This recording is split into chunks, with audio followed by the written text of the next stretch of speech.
Assalamualaikum warahmatullahi wabarakatuh. Perkenalkan, nama saya Putri Fatia Kamila dengan NPM 230610403088. Nah, pada kesempatan kali ini saya akan membahas tentang karakteristik peserta didik pada jenjang SMP dalam aspek sosial. Nah, pada dasarnya, setiap individu mempunyai karakteristik yang berbeda-beda yang memunculkan keunikan dari mereka.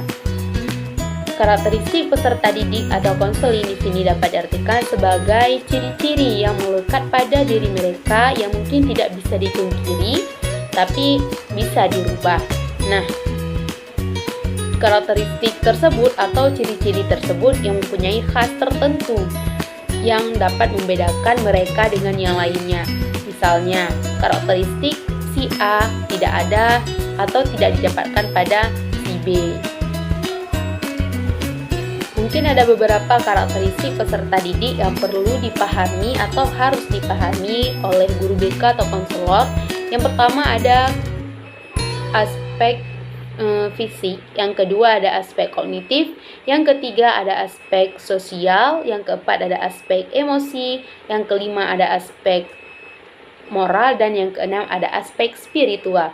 Nah, kita di sini bicara tentang aspek sosial.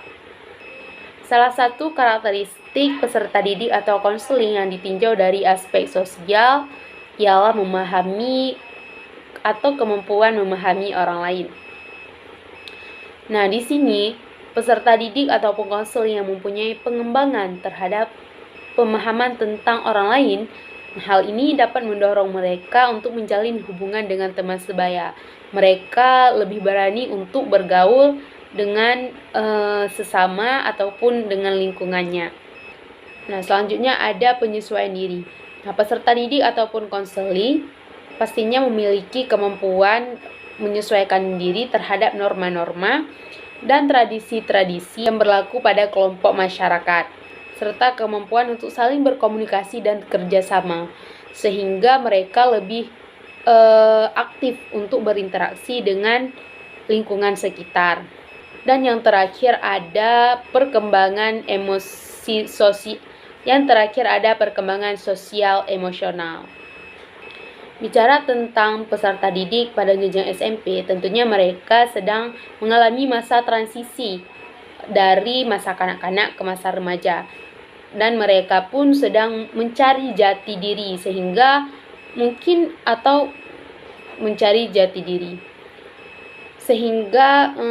banyak perilaku-perilaku negatif yang timbul dari diri mereka.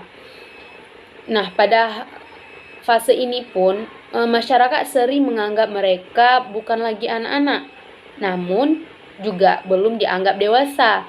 Keadaan ini membuat mereka merasa diperlakukan secara tidak konsisten. Nah, remaja pada fase ini juga tidak suka diperlakukan sebagai anak-anak. Namun, jika diperlakukan sebagai orang dewasa, mungkin mereka belum sanggup dengan tanggung jawab yang harus ditanggung oleh orang dewasa pada umumnya. Mungkin mereka keberatan. Jadi, mereka berspektif bahwa masyarakat ini tidak memperdulikan mereka atau merasa diasingkan ataupun merasa kayak tidak penting dalam kehidupan masyarakat.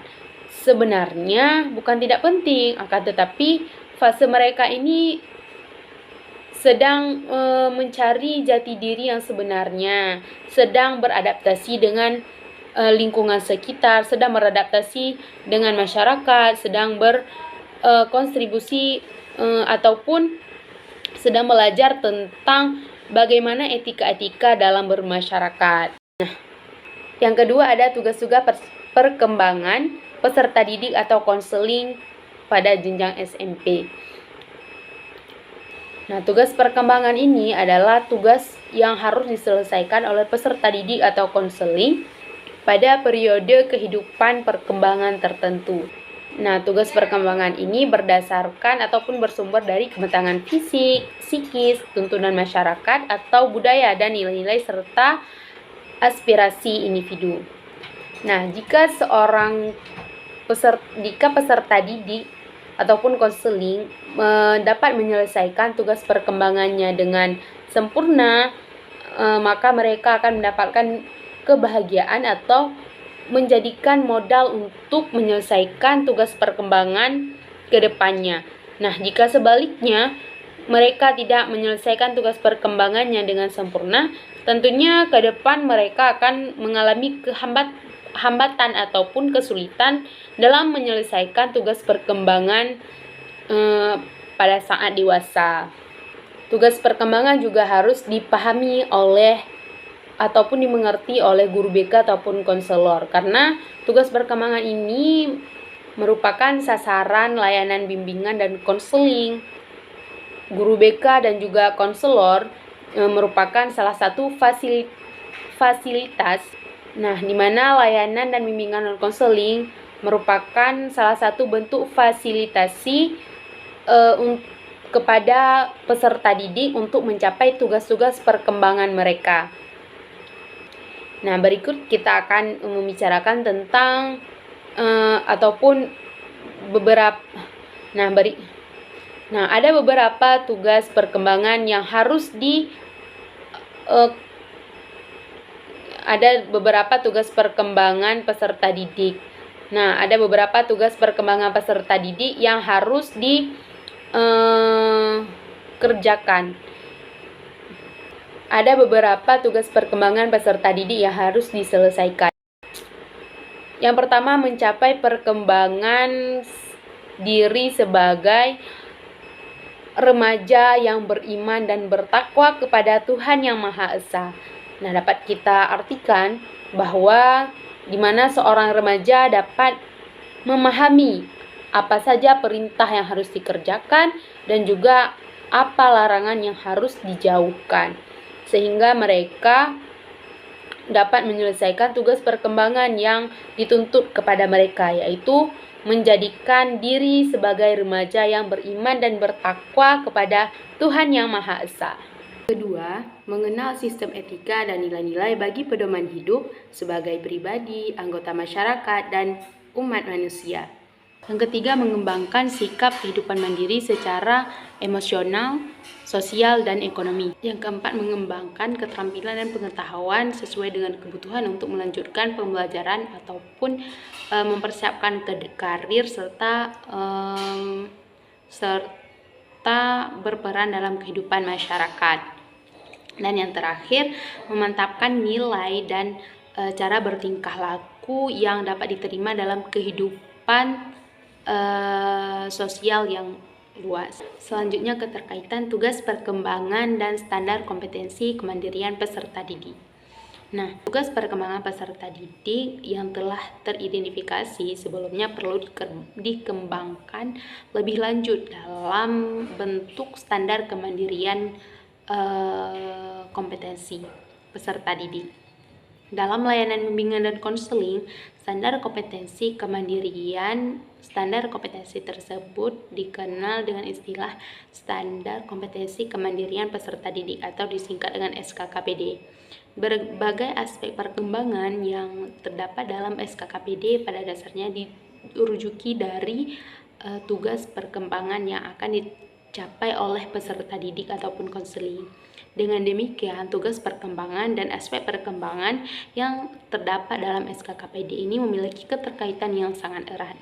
Keterkaitan tugas perkembangan dengan SKKPD yaitu memantapkan nilai dan cara bertingkah laku yang dapat diterima oleh masyarakat dan yang dapat diterima dalam kehidupan sosial yang luas, yaitu berkaitannya dengan kesadaran tanggung jawab sosial, di mana remaja ataupun peserta didik ataupun konseling dapat memahami ataupun memantapkan nilai bagaimana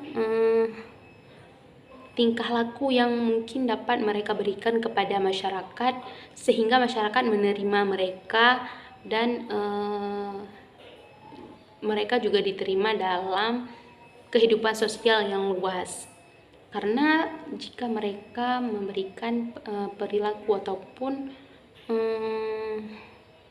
menampakkan perilaku negatif, tentunya mereka tidak akan diterima ataupun kurang diterima oleh masyarakat sekitar. Maka dari itu perkembangan tersebut berkaitannya dengan kesadaran tanggung jawab sosial. Sebagai makhluk sosial juga harus memiliki kesadaran dalam tanggung jawab sosial yang mungkin tidak merugikan orang lain ataupun dapat melakukan kegiatan ataupun pekerjaan yang mungkin hak kita ataupun jatah kita untuk kita selesaikan. Yang terakhir, keterkaitan capaian perkembangan peserta didik dan profil Pancasila ini merupakan bagian sangat penting untuk menciptakan individu yang tidak cerdas di akademik saja, namun juga memiliki karakter yang baik dalam bersosial. Keterkaitan capaian perkembangan dan profil Pancasila, misalnya seorang peserta didik ini sudah mencapai perkembangan di bidang sosial, yaitu kemampuan memahami orang lain. Nah, dia sudah memiliki modal untuk bergabung ataupun menjalin hubungan dengan orang lain, sehingga keterkaitannya dengan profil Pancasila seperti bergotong royong. Nah, dengan adanya kemampuan untuk memahami orang lain, sehingga dia mampu menyesuaikan diri dengan lingkungan sekitar. Nah, pada saat gotong royong, dia sudah berani untuk berkontribusi dalam aktivitas tersebut. Nah, begitulah keterkaitan capaian perkembangan yang dimiliki oleh peserta didik dengan profil pelajar Pancasila, sehingga si peserta didik ini tidak lagi merasa canggung ataupun tidak lagi malu, minder untuk bergabung bergotong royong bersama masyarakat. Sekian penjelasan dari saya, tentu banyak kurangnya. Saya akhiri, wassalamualaikum warahmatullahi wabarakatuh.